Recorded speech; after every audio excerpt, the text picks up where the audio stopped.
I'm here as a new customer getting ready to use Room Shocker from Biocide Systems.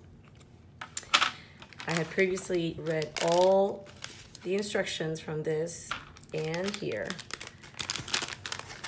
Gotta shake this, make sure all the product breaks down so it could be mixed that well.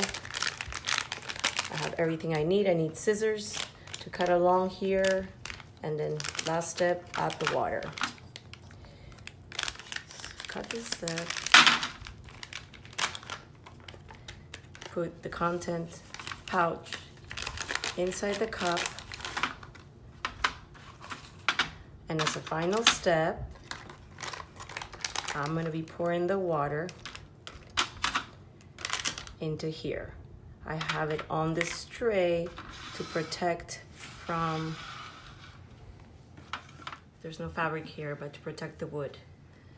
So here we go.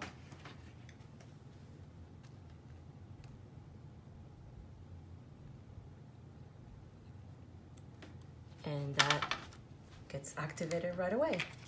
So I'm leaving the room and let's see how it works. I'm gonna let it sit for 24 hours to get rid of musky smells, since we had damages from Irma 2 years ago. So I'm getting ready to have no more musky smell, moldy smell in the house. I'll be back.